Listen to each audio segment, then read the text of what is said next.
خالد بن ولید رضی اللہ تعالیٰ عنہ کے زمانے میں ایک واقعہ ایسا پیش آیا تھا، ایک قلعے کا انہوں نے محاصرہ کیا تھا، عیسائیوں کا قلعہ تھا، فتح نہیں ہو رہا تھا، عیسائی بھی لڑنے میں ماہر تھے، صحابہ یہاں جوان صحابہ تھے، عیسائیوں نے اندر بیٹھ کر کے ایک مشورہ کیا، ان سے لڑتے نہیں، ان کو ایک کام کریں، دھوکہ دیتے ہیں۔ عیسائیوں نے کیا مشورہ کیا؟ 3 دن کا ٹائم لے لو اور ان سے کہو بازار سے گزرتے ہوئے آؤ۔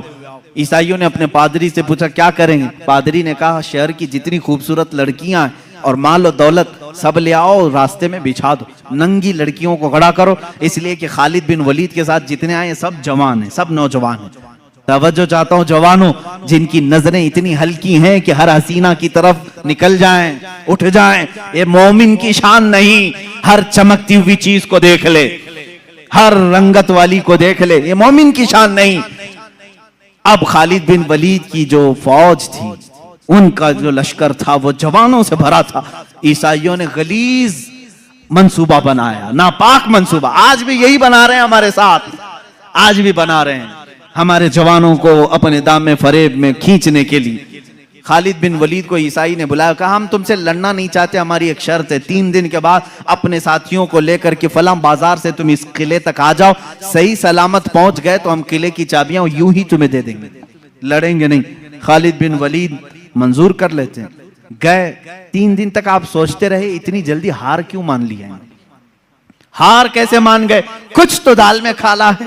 اس کے بعد 3 دن گزر گئے، اپنی فوج کو لے کر وہ جیسی بازار میں آئے، حسیناؤں پر نظر پڑ گئی، آدھے لباس میں، کچھ ننگے لباس، نیچے مال و دولت بچھایا ہوا ہے۔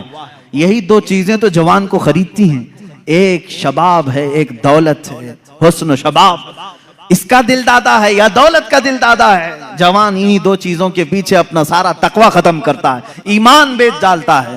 لیکن وہ خالد بن ولید کے جو جوان تھے رک گئے، جہاں تھے وہیں قدم رک گئے۔ حضرت خالد بن ولید نے پلٹ کر کے کہا اے جوانوں، آج تمہارے امتحان کا دن ہے۔ جہاد کے میدان میں نہیں کہا امتحان کا دن، کہا یہاں امتحان کا دن ہے۔ لڑائیوں میں تو وہ ماہر تھے، کسی تلوار سے خوف کھانے والے نہیں، لیکن یہ حسن و جمال کی تلواریں اگر کہیں کاٹ ڈالیں تو بھیانک نتیجہ آ سکتا ہے۔ خالد بن ولید نے کہا اگر آج تمہارا کسی کا بھی قدم ڈگمگایا، قیامت تک آنے والی امت تم پر لعنت بھیجے گی، اور اگر سنبھل کر چلے آنے والی نسلیں تم پر رحمتوں کے پھول برسائے گی۔ پوچھا ان جوانوں نے ہمیں کیا کرنا چاہیے؟ خالد بن ولید نے کہا کچھ بھی مت کرو، اپنے نبی کی سنت پر عمل کرو۔ کہا کون سی سنت پر؟ کہا کیا تم نہیں جانتے میرے مصطفیٰ صلی اللہ علیہ وسلم جب بازار میں چلتے تھے تو اپنی نظریں نیچی کر کے چلتے تھے؟ بس اس سنت پر عمل کر کے چلو، ادھر ادھر نظر نہیں کرنا۔